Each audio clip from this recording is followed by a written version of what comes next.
सरला के 4 बेटों की शादी हो चुकी थी, जिसमें से सरला की बड़ी बहू काजल हिंदू थी, उसकी ही पसंद की थी।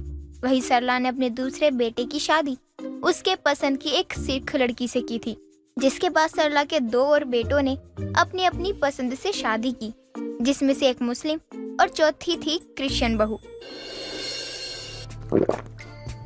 माँ जी, तुसी चाय पी रहे हो? अरे थोड़े पकोड़े शकोड़े खाओ। चुप कर तू। जब से इस घर में आई है तब से मुझे आलू के पराठे खिलाकर आलू बना दिया है। ऊपर से डायबिटीज की मरीज हो गई हूँ मैं तो अम्मी जान आपको ऐसी ऐसी ताकत वाली चीजें खिलाऊं कि आप आज से 10 साल पीछे चली जाएं, लेकिन उसके लिए तो आपको नॉनवेज खाना होगा। 10 साल पीछे जाने का तो मुझे कोई शौक नहीं है, लेकिन तेरे हाथ का कुछ भी खाया तो नरक जरूर जाऊंगी। और मेरे हाथ का बना हुआ डिश आपको अच्छी लगती मॉम? अरे चुप कर जाओ सारे, चैन से चाय भी पीने नहीं देते। ये खाकर देखो, वो खाकर देखो, और इन चारों की किच किच में मैं भूल गई कि रवि अब तक घर क्यों नहीं आया। अरे माँ जी, वो कह रहे थे कि उन्हें किसी दोस्त के साथ कहीं जाना है, बहुत जल्दी में गए हैं, पता नहीं कहाँ गए हैं, ठीक से बताते भी तो नहीं है। आने दे आज उसे, इसके पर मैं काटती हूँ। जब देखो उड़ता रहता है ये। सरला अपने छोटे बेटे को याद कर रही होती है, तभी रवि एक लड़की का हाथ पकड़े हुए घर आता है और अपनी माँ का आशीर्वाद लेता है। अरे रवि, ये कौन है? कहीं बाकियों की तरह तूने भी किसी और धर्म की लड़की से शादी तो नहीं कर ली? माँ आप सही कह रही हैं, मैंने भी शादी कर ली, लेकिन इस बार जो आपकी बहू है ना, वो बौद्ध धर्म की आई है। हे प्रभु, ये कैसे कैसे दिन दिखा रहा है। एक बहू का ट्रेलर खत्म होता नहीं कि दूसरी बहू की पिक्चर रिलीज हो जाती है। ऐसा लग रहा है ये मेरा घर नहीं, ये एक धर्मशाला है। अरे आओ आओ छोटी देवरानी जी, नाम क्या है देवर जी देवरानी जी का? लोचना नाम है भाभी, लोचना। आप ना इसे कमरे में लेके जाओ, मैं माँ से बात कर लेता हूँ। खबरदार, जो ये अंदर गई तो तूने किससे पूछकर शादी की? मेरे 5 बेटे मुझे धर्म का पाठ पढ़ाने पर लगे हैं। मुझे तो मर जाना चाहिए। पहले ही मैं बहुओं से परेशान हूँ, अब ये नई बहू आई है जिसकी ना तो मैं बात समझ पाऊंगी, ना इसका रहन सहन, और ना ही इसका खाना पीना बर्दाश्त होगा मुझसे। हे प्रभु बचा ले। अब सरला रोना धोना शुरू कर देती है और खाना नहीं खाती, लेकिन कितने दिन काजल अपनी सास को समझाती रहती है। माँ जी, जहाँ आपने 4 अलग अलग धर्म वाली बहुओं को अपनाया है, तो अब एक और सही, इसे भी अपना लो आप। वैसे भी मैंने बौद्ध धर्म के लोगों के बारे में बहुत सुना है कि वो बहुत शांत होते हैं, उनमें बहुत दया भाव होती है। बहू, तू सच कह रही है ना? मुझे तो डर लग रहा है कहीं ये बिना बात का घर में बखेड़ा ना कर दे। तो माँ जी, ये आपका घर है, अगर किसी ने बिना बात बखेड़ा भी किया तो आप उसे घर से निकाल देना। हाँ, मैं क्यों डर रही हूँ? मैं तो सास हूँ और मुझे पूरा हक है इन्हें घर से धक्के मारकर निकाल देने का। जिस तरह सरला ने अपनी बाकी की बहुओं को अपनाया था, अब अपनी सबसे छोटी बहू लोचना को भी अपना लेती है। एक दिन सारी बहुएं बैठकर बातें कर रही होती हैं। तुम लोगों को पता है माँ जी का जन्मदिन आने वाला है 2 दिन बाद, और माँ जी के जन्मदिन में उनको लोग बधाइयाँ देने भी आते हैं। तो क्यों ना हम सब मिलकर माँ जी के जन्मदिन पर एक बड़ी सी दावत रखें, जिसका कार्यभार हम पर ही होगा। सच में? बल्ले बल्ले, शाबा शाबा, अब तो हम माँ जी का जन्मदिन बना सकते हैं। मैं भी अम्मी जान के जन्मदिन को मौका एक खास बनाने के लिए तैयार हूँ। मैं काफी समय से सोच रही है कब पार्टी एंजॉय डांस करने को मिलेगा। मैं भी माँ जी के जन्म उत्सव की तैयारियों के लिए तैयार हूँ। हाँ तो स्वीटी, नूरी, एरिका और लोचना, तुम हम सब मिलकर माँ जी के जन्मदिन पर कुछ ऐसा करने वाले हैं जो खुद माँ जी ने कभी नहीं सोचा होगा। सरला का अगले 2 दिन बाद ही जन्मदिन था, जिसकी तैयारियों में सरला की 5 अलग अलग धर्म की बहुएं लग जाती हैं। और तो और इस बात से सरला अनजान थी कि उसके जन्मदिन पर क्या कुछ होने वाला था। इधर एक रोज काजल अपनी सास सरला से कहती है, माँ जी, आज हम सभी को मार्केट जाना है, तो शाम का खाना आप बना लोगी क्या? हाँ हाँ माँ जी, नूरी के नूर को कोई देख ना ले, इसलिए मुझे बुर्खा लाना है। माँ जी, मुझे साड़ी लेनी है और चूड़ी, बिंदी, सिंगार के सभी सामान खत्म हो गए हैं। और मुझे तो फ्रॉक लेना है जिसमें मैं बारबी लगती हूँ। माँ जी, मैनू तो पटियाला सूट सलवार लेना है और जूती तो जड़ी वाली। माँ जी मुझे कुछ नहीं चाहिए, मुझे तो बस इनके साथ जाना है। सबका एक साथ ही सामान चोर चुरा कर ले गया। देखो, तुम पांचों का मुझसे खाना तो बनने से रहा और तुम पांचों का खाना भी मुझे समझ नहीं आता।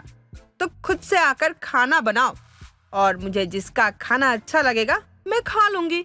सरला अपनी पांचों बहुओं को मार्केट जाने देती है और अब हिंदू, मुस्लिम, सिख, क्रिश्चियन और बौद्ध धर्म की पांचों बहुएं अपनी सास के जन्मदिन की पार्टी की तैयारियों के लिए सामान के लिए निकल पड़ती हैं और रात होते होते घर आ जाती हैं। इधर सरला की सबसे बड़ी बहू रिश्तेदार और पड़ोसियों को न्योता भी दे रही होती है अपनी सास के जन्मदिन का। अरे माँ जी, मुझे घर में बहुत काम है, झाड़ू पोछा सब करना है, तो आप जरा मार्केट से राशन ले आइए। कल मैं मार्केट भी गई लेकिन घर का राशन लाना भूल गई।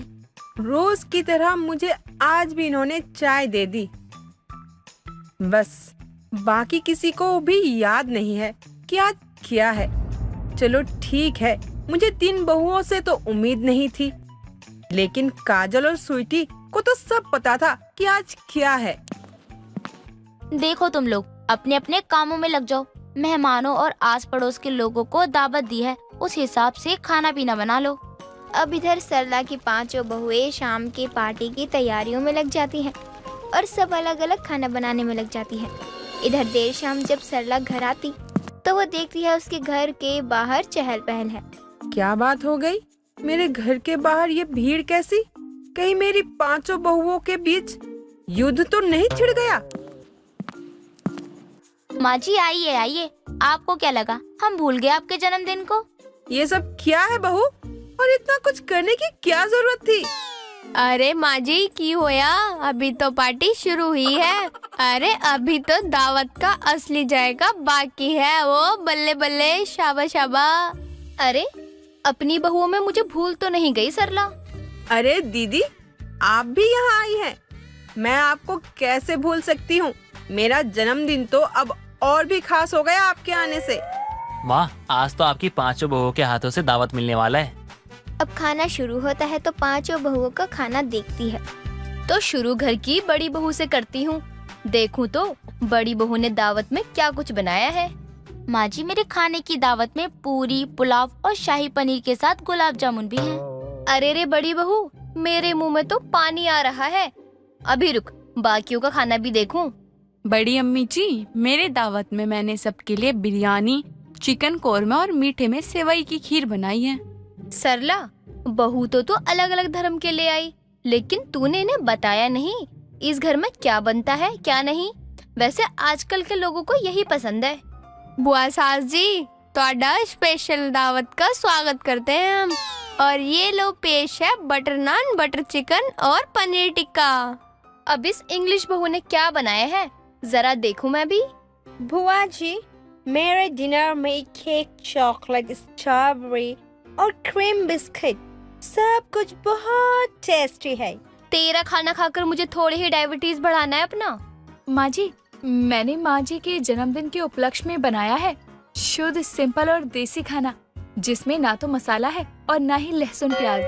बहू, तूने ही मेरे लायक खाना बनाया है, बाकी जिसे जो पसंद है वो खाए। किसी का खाना किसी से कम नहीं है। आज मुझे एहसास हो गया बहू कि प्यार एकता से परिवार बनता है। जिस तरह तुम पांचों ने एक साथ अपने अपने पसंद की चीजें बनाई है और मेरे जन्मदिन की पार्टी पर दावत रखी है, ऐसी पार्टी आज तक किसी ने नहीं देखी होगी। इससे अच्छा जन्मदिन का तोहफा और क्या ही हो सकता है। और इस दावत के बाद ही सरला अपनी 5 अलग अलग धर्म वाली बहुओं को स्वीकार लेती है और सब खुशी खुशी रहने लगते हैं। ललिता देवी शाम के समय पार्क से सैर करके घर लौटती है तो देखती है कि उसकी दूसरी बहू रम्या की आंखों में आंसू हैं और वो सुबक सुबक कर रो रही है। उसे रोता देखकर ललिता देवी परेशान होकर उसके पास आती है और उसे अपने गले से लगाकर कहती है, क्या हुआ बहू, तू क्यों ऐसे रो रही है? कुछ हुआ है क्या? सासू माँ, प्रतिज्ञा मर गई सासू माँ। अरे पर कल तो भली चंगे थे, फिर अचानक। मुझे भी नहीं जीना सासू माँ, हे भगवान मुझे भी उठा ले। अरे पगली कैसी बातें करती है, शांत हो जा। बेचारी की उम्र हो गई थी, अब होनी को कौन टाल सकता है। कल तेरे मायके चलेंगे तेरी माँ को श्रद्धांजलि देने। माँ को क्यों श्रद्धांजलि देंगे? मरी तो पिया तेरे अंगना की प्रतिज्ञा है ना, देखो ना वही सीरियल चल रहा है टीवी पर। उसकी बात सुनकर ललिता देवी पलटकर टीवी की तरफ देखती है जिस पर नाटक चल रहा था। तभी वो झटके से रम्या को दूर करती है और वहाँ उसकी पहली बहू नंदिता आकर कहती है, सासू माँ क्या हो गया, ऐसे क्यों घूर रही हैं आप रम्या को? क्योंकि मुझे लगा इसकी अम्मा प्रज्ञा टपक गई, लेकिन ये नासपीटी तो बेकार से सीरियल की बहू प्रज्ञा के मरने पर टेसुए बहा रही थी। हाय सासू माँ, मरने की बात मत करो। पिछले महीने मेरी मामी के भाई के चाचा का लड़का भरी जवानी में निकल लिया। बताओ बेचारे की क्या उम्र थी। मेरा तो जी बैठा जा रहा है ये खबर सुन सुन के। और आप लो, अब ये अपना दुखड़ा रोने बैठ गई। हाय राम। वो बोल ही रही थी कि तभी उसकी चौथी बहू कंचन फोन पर बातें करते हुए वहाँ आती है। तभी बात करते करते उसके हाथ से फोन छूट कर गिर जाता है और वो जोर से रोते हुए कहती है, हाय हाय मेरा स्मार्टफोन टूट गया, ये क्या हो गया? अभी मैं कैसे बात करूंगी? सासू माँ कुछ तो करो सासू माँ। ओहो निकम्मी, पहले तू अपना ये जोर जोर से रोना बंद कर। कान के पर्दे फाड़ेगी क्या? फोन टूटने पर ऐसे कौन रोता है? आप तीनों ऐसे क्यों रो रहे हो? मुझे अच्छा नहीं लग रहा। इन तीनों का छोड़, तू अपना बता, तू किस खुशी में रो रही है? सासू माँ आप तो जानते हैं ना, मुझे रोते हुए देखकर रोना आ जाता है। देखिए ना कितना रो रहे हैं ये सब, मुझसे तो इनका रोना देखा ही नहीं जा रहा। तीसरी बहू सबको रोता देखकर रोने बैठ जाती है। तभी अचानक ललिता को छींक आती है और निशी के बगल में ही खड़ी पांचवी बहू श्वेता अपनी सास के छींकने पर रोते हुए कहती है, सासू माँ आपने छींक दिया। सासू माँ आपने क्यों छींक दिया? आपके कीटाणु मुझ में आ जाएंगे और मुझे इन्फेक्शन हो जाएगा। मैं भरी जवानी में बीमार हो जाऊंगी। अरे चुप कर जा, क्या बीमार होगी? तुझे तो पहले ही रोने की बीमारी है। हाय दैया, कैसे रोने लगी पड़ी है पांचों। कोई पड़ोसी सुनेगा तो क्या कहेगा? सास अपनी 5 बहुओं को कितना रुलाती है, पर वो क्या जाने इन 5 रोने वाली बहुओं के बीच में बिना आंसुओं के ही रो रही हैं। किसी दिन ये रो रो कर यहाँ आंसुओं की नदियाँ बहा देंगी और उसी में मेरा विसर्जन कर देंगी। यानी कि आप आंसुओं की मौत मरोगे सासू माँ? बताओ, कोई कुत्ते की मौत मरता है, कोई सुअर की, और आप एक अनोखी हैं जो आंसुओं की मौत मरेंगी। ऐसी मौत मेरी सहेली के भाई के दोस्त की भी हुई थी। बस कर दुखी आत्मा। अरे मैं पूछती हूँ, रोने के अलावा कोई काम नहीं है क्या तुम पांचों को? चुपचाप अपने पल्लू से अपने आंसू पोंछकर काम पर लगो। ठीक है सासू माँ। तभी पांचों के पांचों अपने आंसू पोंछते हुए वहाँ से चली जाती है। ललिता देवी को पांचों बहुएं रोतड़ी मिजाज की मिली थी। सभी के बात बात पर आंसू बहने के अपने ही कारण थे। समझ लो कि ललिता देवी का बुढ़ापा इन पांचों के रोने की आवाज सुन सुन कर ही कट रहा था। एक रोज वो गली में सब्जी वाले से सब्जियां ले रही होती है तो उसका उदास चेहरा देखकर सब्जी वाला कहता है, क्या हुआ अम्मा जी, इतना सुहाना मौसम में आपके चेहरे पर 12 काहे बजे हैं? अरे तुझे क्या बताऊं छोरे, मेरी जिंदगी तो झींगा लाला से झंड हुई पड़ी है। तू सब्जी तोल, वरना अभी 5 में से कोई रोती पड़ती बाहर निकल आएगी। क्या है, आपकी बहू आपको घर में ना देखकर रोने लगती है क्या? तू अपना काम पर ध्यान दे, जो जो सब्जी कही है तोल ना। हाँ हाँ तोल रहे हैं, अभी इतना जल्दी काहे कर रही हैं? वो सब्जियां ले ही रही थी कि तभी उसकी बहू कंचन जोर जोर से रोते हुए दरवाजे से ही आवाज लगाकर कहती है, सासू माँ चाय जल गई सासू माँ, मैं क्या करूँगी? देख आ ही गई। अरे चाय जल गई तो क्या, अब उसकी याद में आंसू बहाएगी? जा बहू कॉफी बनाकर पी ले। सासू माँ एक तो मेरी चाय जल गई, ऊपर से आप मुझे कॉफी पीने को कह रही हो। मुझे नहीं पीनी कॉफी। हाँ तो मेरा खून पी ले नालायक, कितनी जोर से रो रही है। चल अंदर, आ रही हूँ। और तू क्या खड़ा निहार रहा है, दे भी दे सब्जी। ये लीजिए अम्मा जी। इतना कहकर सब्जी वाला उसे सब्जियां पकड़ा देता है और वो जल्दी जल्दी घर के अंदर जाती है और जल्दी जल्दी में अपनी बहू श्वेता से टकरा जाती है। और टकराते ही श्वेता रोते हुए कहती है, आप मुझसे टकरा गई सासू माँ। आप बाहर से आकर मुझसे क्यों टकराए?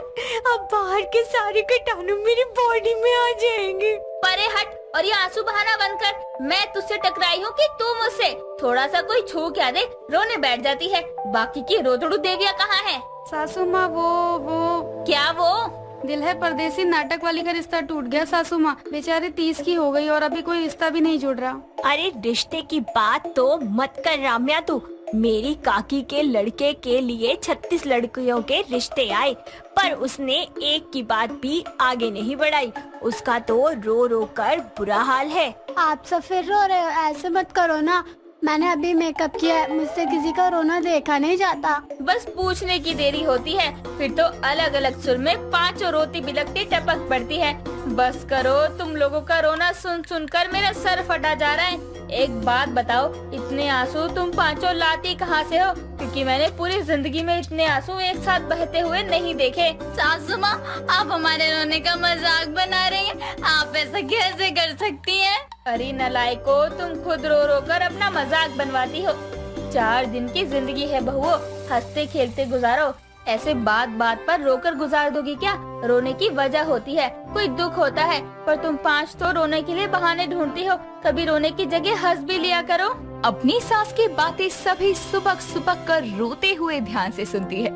तभी उनमें से रम्या कहती है, सासू माँ, अब नाटक इतने इमोशनल होते ही है कि आंसू अपने आप ही बहने लगते हैं। रम्या बहू, वो फालतू के नाटक को देखना छोड़ दे, वरना मैं ही केवल कटवा दूंगी। और तू अपने दिमागी वहम को मिटा, रोज सुबह योगा कर।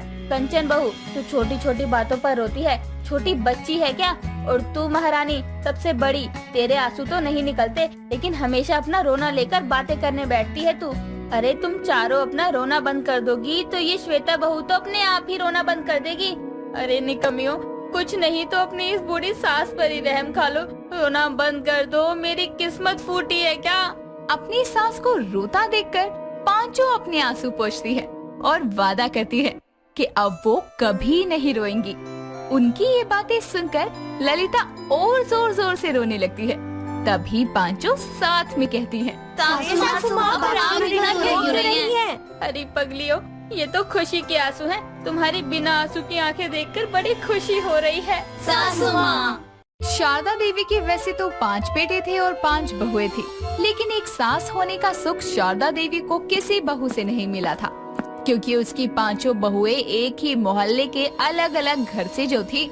जी हाँ, पांचों के घर अलग अलग थे और बेचारी शारदा वो 5-5 बहुओं और बेटों के होते हुए एक अलग ही घर में रहती थी।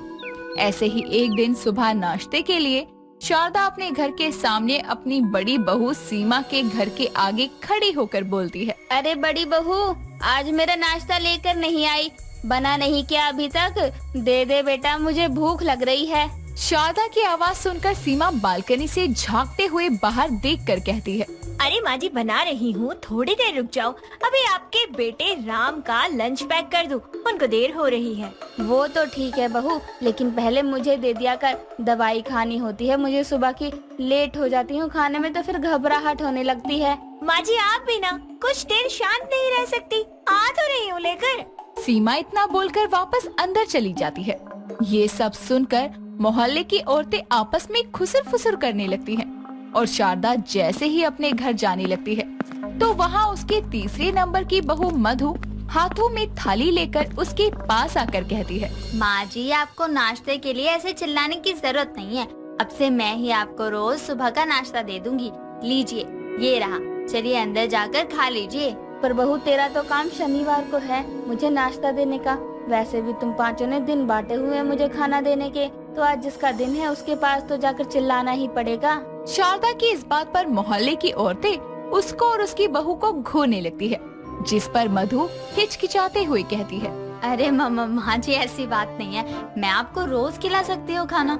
अच्छा बंदर, चलिए, क्यों बेइज्जती करवा रही है गली में खड़े खड़े। मधु अपनी सास शारदा के साथ उसके घर में आकर नाश्ते की प्लेट को टेबल पर पटकते हुए कहती है, माँ जी, एक तो मैं आपके लिए नाश्ता लेकर आई, जबकि आज मेरा दिन भी नहीं है, फिर भी आपने मुझे ही नीचा दिखाया मोहल्ले वालों के सामने। बताइए।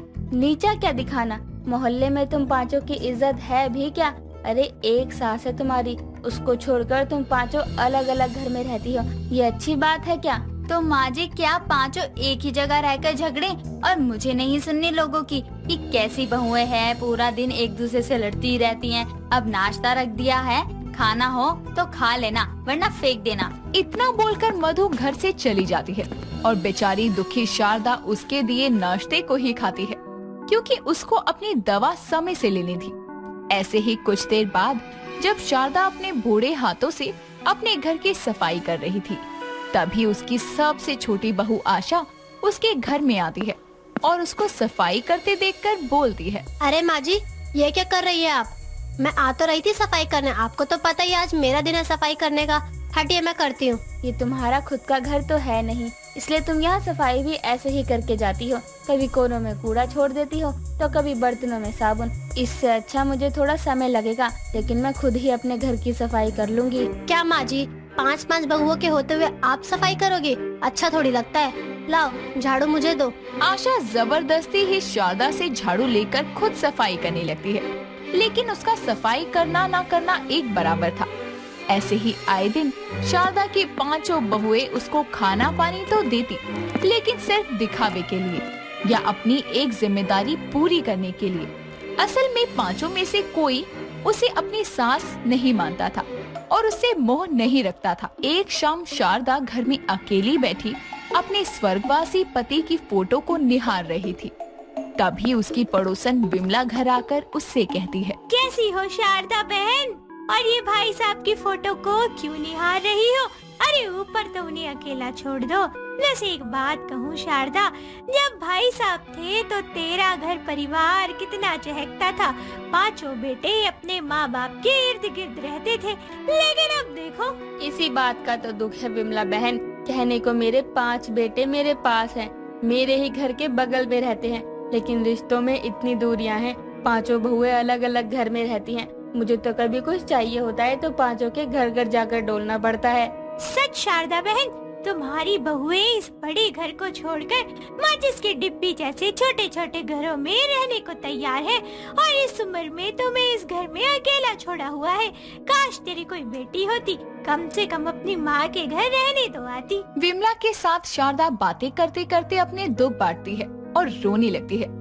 ये सब दरवाजे पर खड़ा उसका सबसे छोटा बेटा अंश देख लेता है और वो अपनी माँ के आंसुओं को देखकर खुद से बोलता है, मेरी माँ 5-5 बहुओं और बेटों के होते हुए कितनी अकेली हो गई है। मैं और भैया अपने कामों में इतने बिजी हो गए कि हमने कभी इस बात पे गौर ही नहीं किया कि हम माँ के पास होकर भी कितने दूर हो गए। अंश उस वक्त अंदर न आकर अपने सारे भाइयों को पास वाले एक पार्क में बुलाकर सब बताता है, जिस पर अंश का सबसे बड़ा भाई राम बोलता है, कहने को मैं राम हूँ, लेकिन काम मैंने कंस वाले किए हैं। अपनी अपनी पत्नियों की बात में आकर हमने अपना घर अलग कर लिया, दिखाने के लिए माँ के पास रह रहे हैं बस। हाँ भैया, और मैंने गली मोहल्ले की औरतों को कहते सुना है कि हमारे पांचों की बीवियाँ कुछ खास ध्यान नहीं देती माँ पर। वैसे तो वो कहती है कि वो माँ जी का ध्यान रखती है, उन्हें किसी काम को हाथ नहीं लगाने देती, समय समय पे उनको खाना पानी देती है, अलग अलग घर में रहते हुए भी। हमें ही कुछ करना पड़ेगा, अपनी बीवी को 5 अलग अलग घर से निकालकर एक ही घर में लाना पड़ेगा। पांचों भाई अपनी माँ की खातिर अब अपनी पत्नियों को सबक सिखाने की सोचते हैं, लेकिन अगले ही पल अंश के फोन पर विमला का कॉल आता है, जो बताती है कि शारदा की तबीयत अचानक खराब होने से वो बेहोश हो गई है। ये सुनकर पांचों भाई अपनी माँ के घर भागते हैं और बेहोश शारदा को कमरे में ले जाकर डॉक्टर को बुलाते हैं। एक तरफ डॉक्टर शारदा को चेक कर रहा था तो बाहर उसके पांचों बेटे संग पांचों बहुएं और विमला भी थी। कुछ ही देर में डॉक्टर बाहर आकर उनसे बोलता है, आपकी माँ की तबीयत खराब होने का कारण है असमय भोजन करना, समय पर दवा ना लेना और बहुत ज्यादा मानसिक तनाव। देखिए, इस उम्र में उनको ये सब होना चिंता की बात है। घर में इतने लोग होने के बावजूद भी उनको मानसिक तनाव कैसे हो सकता है? डॉक्टर साहब, इस घर में वो बेचारी अकेली रहती है। ये भीड़ तो बस कुछ देर की है, आपके जाने के बाद ये भी चली जाएगी। विमला ताने मारते हुए शारदा की पांचों बहुओं को घूरती है। तभी राम डॉक्टर से बोलता है, डॉक्टर आप चिंता मत करिए, ये मेरी माँ है और अब से मैं इनके पास रहूंगा हमेशा, चाहे जो हो जाए। ये क्या कह रही है? माँ जी का ख्याल हम रख लेंगे। थोड़ी थोड़ी देर आ जाया करेगा कोई ना कोई उनके पास। आप काम वाम छोड़कर क्या करोगे? हाँ, छोड़ूंगा काम। और ये थोड़ी थोड़ी देर में आकर हम देख लेंगे क्या लगा रखा है। मेरी माँ है कोई पौधा नहीं जिसको थोड़ी थोड़ी देर में आकर देख लोगे कि इसको धूप लग रही है या नहीं। जेठ जी, ये क्या कह रहे हो आप? अरे हमें भी माँ जी की फिक्र है, इसलिए तो हम पांचों ने माँ जी के घर के आसपास ही घर लिया है, ताकि कभी भी उनके पास जा सके। कभी कभी आने में और हमेशा साथ रहने में बहुत फर्क है। और वैसे भी अब मुझे अपनी माँ के साथ रहना है। तुम्हारे कहने से घर तो ले लिया पास में, लेकिन मैं अपनी माँ से बहुत दूर हो गया। अरे बेटा, चलो कम से कम तुम में तो अकल आई। वैसे लोग सही कहते हैं, बहुएं कभी बेटी नहीं बन सकती। अरे अपनी माँ की उम्र की सास को अकेले इतने बड़े घर में छोड़कर पांचों ने अपना अपना घर ले लिया, वहाँ आराम से रहती रही। सिर्फ खाना पानी समय पर देना फर्ज नहीं होता बहू का, लेकिन इन बातों को तुम समझती कहाँ हो? विमला और अपने पतियों की बातें सुनकर पांचों का दिल पसीज जाता है, जिसके बाद उन्हें एहसास होता है कि वो पांचों अपनी सास के साथ कितना गलत कर रही थी।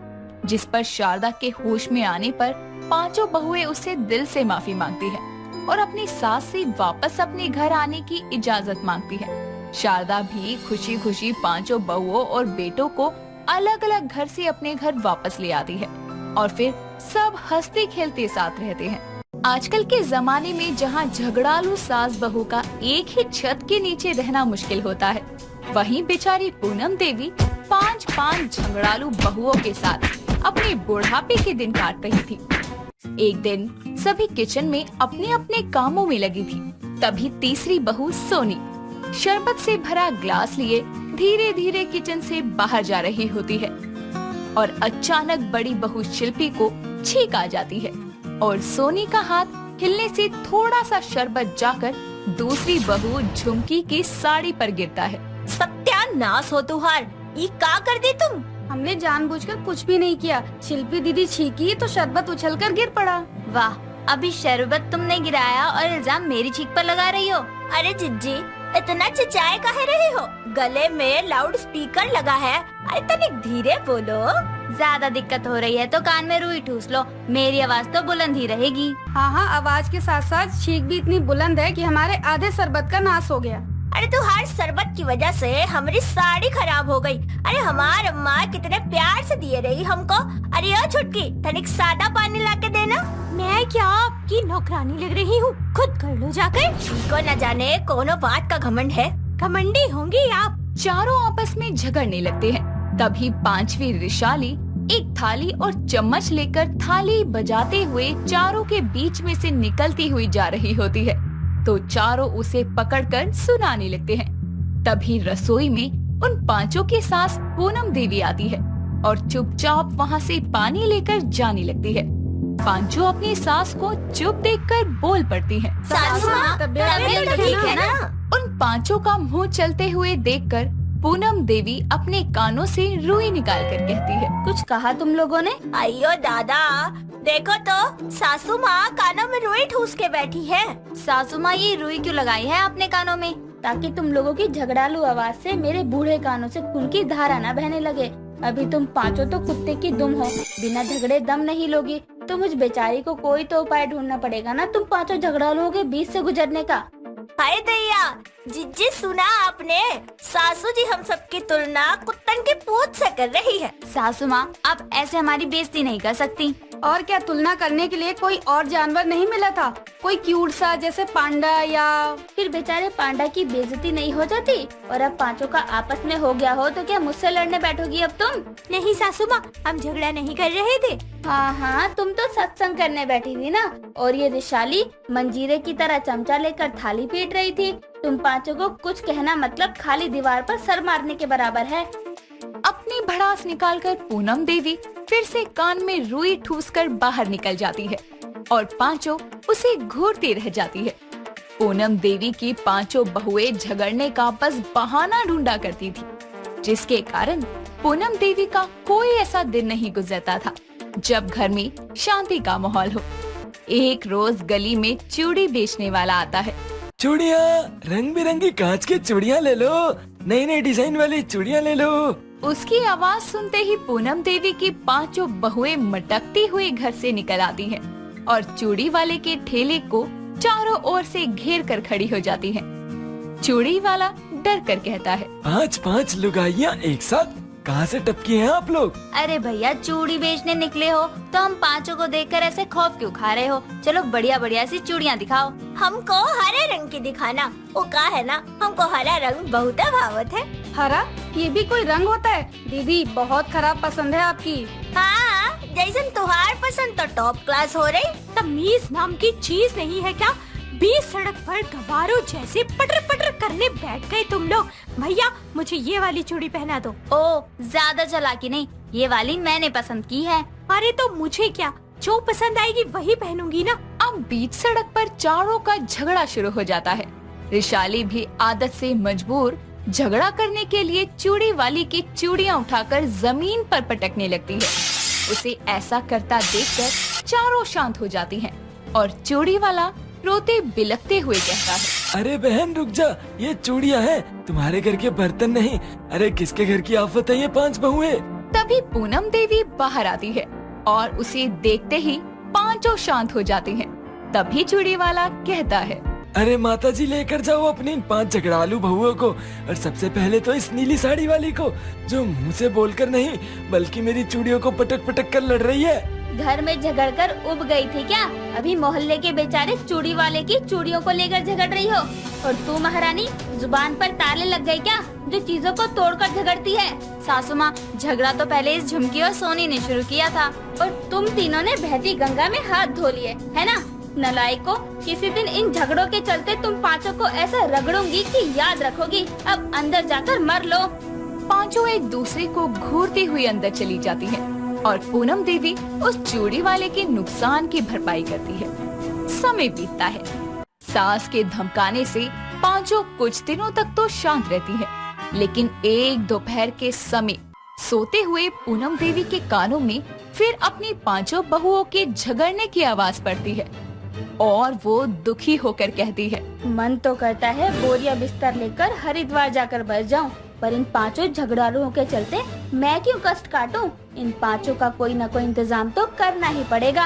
अगले दिन पूनम देवी पांचों बहुओं को बुलाकर उनसे कहती है, तो मेरी 5 महान झगड़ालुओं बहुओं, मेरी बात अपने अपने कानों को खोलकर सुन लो। इस घर की तिजोरी की चाबियाँ तुम पांचों में से उसी बहू के हाथ लगेगी जो बिल्कुल भी झगड़ा नहीं करेगी, ना घर में ना घर के बाहर, ना आपस में ना दूसरों से। इस पूरे हफ्ते जो बहू बिल्कुल झगड़ा नहीं करेगी, चाबियों की मालकिन वही बनेगी। सच्ची में सासू जी? फिर चाहे वो छोटी हो या बड़ी? हाँ, और अब मैं यहाँ फालतू में अपने शब्द बर्बाद करने नहीं आई, इसलिए शांति रखो, चाबी पाओ। इतना कहकर वो पांचों को चाबियां दिखाती है और फिर उसे अपने कमर में लटकाकर निकल जाती है। बस फिर क्या था, पांचों बहुएं तिजोरी की चाबी लेने की चाहत में झगड़ा ना करने की ठान लेती है, लेकिन पांचों में अलग रीमा उल्टा सबको झगड़ा करने के लिए उकसाती है ताकि वो शांत रहकर चाबियों की मालकिन बन सके। इसीलिए एक दिन झुमकी से सफाई करने को लेकर वो कहती है, क्या दीदी, आपसे तो ठीक से डस्टिंग भी नहीं होती है। देखो यहाँ पर धूल जमी हुई है। ये देखो रीमा, अगर तुमको धूल दिख रही है ना तो अपने पल्लू से घिसकर साफ कर लेना। हम पर काहे खिसिया रही हो?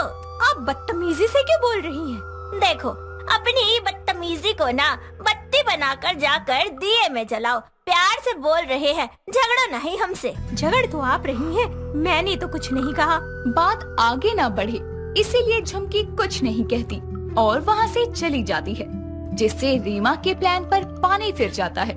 धीरे धीरे दिन बीतते हैं। पांचों बहुएं आपस में झगड़ने के कारणों को अनदेखा करने लगती है, जिससे अब उनमें छोटी से छोटी बात तो क्या, बड़ी से बड़ी बात को भी लेकर झगड़ा नहीं होता था। और इस तरह एक हफ्ता नहीं, पूरा महीना बीत जाता है और अपने घर में ऐसी शांति देखकर पूनम बड़ा सुकून महसूस करती है। तभी एक दिन पांचों उसके पास आती है, जिन्हें देखकर वो मन में कहती है, ये पांचों साथ में, कहीं चाबी वाली बात इन्हें याद तो नहीं आ रही? सासू माँ, हम पांचों आपसे माफी मांगने आई हैं। हाँ सासू जी, वो का है ना, हम जानते हैं अपन आपस के झगड़े से ना हम पांचों आपको बहुत परेशान किए हैं। और हम ये भी जानते हैं कि चाबियों का लालच आपने बस हमें सुधारने के लिए दिया था, क्योंकि अब तक आपने हमें कोई चाबी नहीं दी। हाँ बहुआ, देखो 4 दिन की जिंदगी है, झगड़ने से अपने साथ साथ दूसरों का भी दिमाग खराब होता है, इसलिए प्यार से मिलजुल कर रहो। ऐसे में क्या है कि कभी छोटा मोटा झगड़ा हो भी जाए तो चलता है। हाँ, चाबियों के लालच में ही सही, हम पांचों मिलकर रहना सीख ही गए। मोहनगढ़ में सुनंदा अपनी 5 बहू नेहा, प्रिया, कविता, गायत्री और रचना के साथ रहा करती थी। सुनंदा जितना पैसा बचाती तो उसकी बहुएं उतना ही पैसा बेफिजूल में खर्चा किया करती। ऐसे ही एक दिन नेहा अपनी बहन प्रिया के पास जाती है। प्रिया, आज साड़ी लेने का बहुत मन है, चलना चलकर साड़ियाँ लेते हैं। वैसे दीदी, साड़ी लेने का मन तो मेरा भी है, लेकिन आप जानती हैं ना माँ जी। अरे माँ जी की इतनी चिंता क्यों करती हो? मैं हूँ ना, मैं माँ जी को देख लूंगी। नेहा और प्रिया आपस में बात कर ही रही थी, तभी वहाँ पर नेहा की 3 देवरानियाँ आती हैं और उन दोनों को इस तरह बात करता हुआ सुनकर कहती हैं, जेठानी जी, ये तो आप बहुत गलत कर रही हो। अरे माना कि प्रिया आपकी बहन है, लेकिन इसका मतलब ये थोड़ी ना है कि आप हमें किसी भी चीज के लिए नहीं पूछोगी। हाँ दीदी, सही बोल रही हैं। अरे पर हुआ क्या है? हुआ क्या है? आप दोनों यहाँ साड़ी लेने की प्लानिंग कर रही हैं, लेकिन हमें तो अभी तक कुछ पता ही नहीं चला। आप साड़ी लेने जा रही हैं? अरे गायत्री, ऐसा नहीं है, अभी हम जा नहीं रहे थे, बस प्लान कर रहे थे, क्योंकि तुम तो जानती ही हो ना, अगर हम गए तो कुछ न कुछ खरीद कर लेकर आएंगे और फिर माँ जी उसे देखकर नाटक शुरू कर देंगी। जानते हैं, पर माँ जी इतनी भी खराब नहीं है जितना आप माँ जी को बोल रही हैं। तुम तो चुप ही रहो रचना। अरे माँ जी की सबसे बड़ी चमची तो तुम ही हो। 5 बहू आपस में बात कर रही थी कि तभी वहाँ पर सुनंदा जाती है और अपनी बहुओं को इस तरह बात करता हुआ देखकर कहती है, क्या हो गया? आज तुम पांचों एक साथ? कोई मीटिंग हो रही है क्या तुम सब में? नहीं माँ जी, वो घर में सब्जियाँ खत्म हो गई है, इसलिए हम पांचों सोच रहे थे क्यों ना हम पांचों एक साथ बाजार जाएं। क्या तुम पांचों, वो भी एक साथ? ना, तुम पांचों एक साथ बाजार नहीं जाओगी। पर क्यों माँ जी, हम पांचों एक साथ बाजार क्यों नहीं जाएंगे? ये मुझे बताने की जरूरत नहीं है कि मैं तुम पांचों को एक साथ जाने के लिए क्यों मना कर रही हूँ, वो तो तुम खुद अच्छे से जानती हो। पर माँ जी, चुप, एकदम चुप। अगर तुम पांचों में से किसी ने एक लफ्ज और बोला तो अच्छा नहीं होगा। सुनंदा अपनी बात बोलकर अपने कमरे में चली जाती है। पर कुछ देर बाद रचना अपनी सास के पास जाती है और उसे प्यार से मनाती है। माँ जी, जाने दीजिए ना, वैसे भी आप हमें साथ में ना तो कहीं जाने देती हैं और ना ही कभी आप अपने साथ ले जाती हैं। रचना का उतरा हुआ मुंह देखकर सुनंदा उन पांचों को बाजार जाने के लिए हाँ कह देती है। कुछ देर बाद वो पांचों एक साथ बाजार जाती हैं और बाजार जाने के बाद वो बेफिजूल खर्च करती हैं। शाम को जब पांचों अपने घर जाती हैं तो देखती हैं कि उनकी सास गुस्से में बैठी है। तुम पांचों के हाथ में कुछ ज्यादा ही सामान दिखाई पड़ रहा है, आखिर लेकर के आई हो तुम पांचों? माँ जी, सामान तो हम बहुत कुछ लाए हैं, देखो हम आपके लिए भी साड़ी लेकर आए हैं। कविता अपनी सास को साड़ी देती है, पर उसकी सास उसकी साड़ी फेंक देती है। अरे तुम पांचों को अकल भी है कि तुम ये जो बेफिजूल के खर्चे कर रही हो, वो पैसा कहाँ से आता है? अरे ये पैसा तुम्हारा बाप कमा के नहीं रख गया यहाँ, जो तुम बिना मतलब के पैसे खर्च करती हो। मेरे बेटे काम करते हैं और पैसे कितनी मेहनत से कमाए जाते हैं, ये तुम सबको पता चलेगा ना जब तुम खुद कमाओगी। माफ करना माँ जी, ये जो आप पैसा पैसा लगा रही हो ना, आप भूलिए मत कि आपके बेटे अब हमारे पति भी हैं और पति के पैसों पर जितना हक माँ का होता है उतना ही बीवियों का भी होता है। अच्छा, तो अब तुम पांचों मुझसे जुबान भी लड़ाने लग गई हो। ऐसा है, मैं अभी जिंदा हूँ और ये घर भी मेरा है। मुझे ऐसी बहुओं की जरूरत नहीं है जो घर सजोने की जगह लुटाने में लगी हो, समझी? निकल जाओ मेरे घर से। माफ करना माँ जी, पर हमें भी आपके घर में रहने का कोई शौक नहीं है। और हाँ, नहीं चाहिए हमें आपके बेटे का पैसा, उन पैसों को आप ही रखो। जब ऊपर जाओगी ना तो उन पैसों को अपने साथ लेकर जाना। चलो बहनों, हमें ऐसे घर में ऐसी जगह पर नहीं रहना जहाँ हमारी इज्जत ना हो। पांचों देवरानी जेठानी ज्यादातर साथ रहा करती, इसलिए बाकी चार नेहा की बात मान लेती हैं और अपना घर छोड़कर चली जाती हैं। गांव के आखिरी छोर पर वो पांचों जाती हैं, जहां एक खेत और आसपास घने और बड़े पेड़ थे। दीदी, हम यहाँ आपकी बात मानकर तो आ ही गए हैं, लेकिन हम रहेंगे कहाँ? प्रिया दी ठीक कह रही हैं दीदी।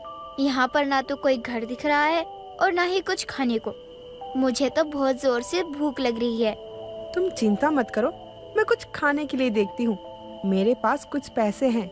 सभी आपस में बात कर रहे थे तो वहीं कविता की नजर पेड़ों के पास पड़े पत्तों पर जाती है। दीदी, आप खाने का कोई जुगाड़ करो, मैं रचना और गायत्री रहने का इंतजाम करते हैं। कविता की बात से बाकी के लोग सहमत होते हैं। नेहा और प्रिया खाने के इंतजाम में बाहर की तरफ जाती हैं, तो वहीं कविता, रचना और गायत्री पेड़ की टहनियाँ तोड़कर एक घर जैसा ढांचा बनाती हैं। नेहा और प्रिया उदास और हताश होकर वहां आती हैं, जहां उनकी बाकी की तीनों देवरानियां थीं। वो दोनों जब वहां आती हैं, तो देखती हैं कि वहां एक पत्तों का घर था। ये घर? ये घर कितना सुंदर लग रहा है ना दीदी? हाँ, सुंदर तो लग रहा है, पर ये घर बना कैसे? नेहा ये बातें बोल रही थी, तभी उस पत्ते के घर से गायत्री निकलती है। दीदी, आप वहाँ क्यों खड़ी हैं? घर चलिए ना। गायत्री की बात सुनकर नेहा और प्रिया घर के अंदर आती हैं, जहां वो अपने घर को खाली देखकर कहती हैं, ये क्या? बाहर से तो ये घर इतना अच्छा लग रहा था, लेकिन अंदर से तो पूरा खाली है। हाँ दीदी, लेकिन ये तो सिर्फ एक पत्ते का घर है, कोई पक्का घर नहीं है। और अभी तो हमें सर छुपाने के लिए जगह मिल गई है, इससे अच्छी बात और क्या हो सकती है? हाँ दीदी, गायत्री बिल्कुल सही कह रही है। अभी हमें यहीं गुजारा करना होगा। नेहा अब चुप हो जाती है। समय बीतता है और बीतते समय के साथ उन लोगों को ऐसे पत्तों के घर में गुजारा कर पाना मुश्किल हो रहा था। साथ ही उनको वो करने को नहीं मिल रहा था जो वो अपने ससुराल में करती। ऐसे ही एक दिन नेहा बाहर सड़क पर बैठी हुई थी, तभी एक आदमी उसके आगे 100 रुपए का नोट रखकर चला जाता है। ये सब देखकर नेहा को अपने ससुराल के पुराने दिन याद आते हैं।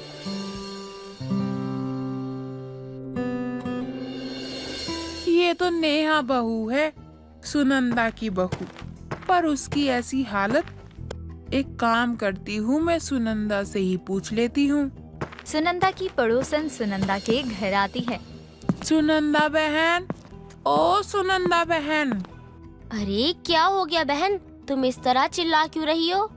चिल्लाने वाली बात ही है बहन। अरे मैंने तेरी बहू को फटे पुराने कपड़े में भीख मांगते हुए देखा है। क्या? और नहीं तो क्या, सच कह रही हूँ मैं। अरे विश्वास नहीं हो रहा तो चल, मैं तुझे तेरी बहू की हालत दिखाती हूँ। पड़ोसन की बात सुनकर सुनंदा अपनी पड़ोसन के साथ वहाँ जाती है, जहाँ उसकी बहू थी। अपनी बहू की ऐसी हालत देखकर सुनंदा की आंखें भर जाती हैं और वो अपनी बहू के पास जाती है। नेहा बहू?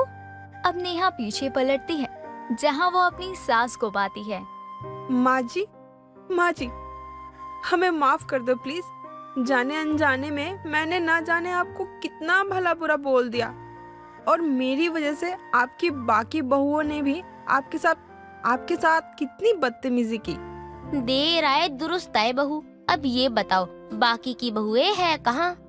अपनी सास की बात सुनकर नेहा अपनी सास को अपने पत्तों वाले घर में ले जाती है। माँ जी, ये मेरा और आपकी 5 बहुओं का पत्तों का घर है। सुनंदा अपनी बहुओं द्वारा बनाए गए घर में जाती है। सुनंदा को देखकर उसकी सभी बहू की आंखों में एक चमक आ जाती है और पांचों एक एक कर अपनी सास के पैर छूती हैं। माँ जी, हमें माफ कर दो। माँ जी, हमसे बहुत बड़ी गलती हो गई। आपने सही कहा था, हम अपने घर से अलग रहेंगे तो ही हमें अपने घर की कीमत पता चलेगी। माँ जी, मुझे मेरे घर जाना है। हाँ माँ जी, हमें माफ कर दीजिए। अब हम फिजूल खर्चे नहीं करेंगे और हमें माफ कर अपने घर बुला लीजिए। अब हम इस पत्ते के घर में और नहीं रह सकते हैं। सुनंदा की बहू को अब अकल आ जाती है और वो अपनी सास से माफी मांगते हैं। सुनंदा की बहुओं को अकल आ गई थी। सुनंदा को इससे ज्यादा और कुछ नहीं चाहिए था, इसलिए वो अपनी बहुओं को माफ कर अपने घर ले जाती है।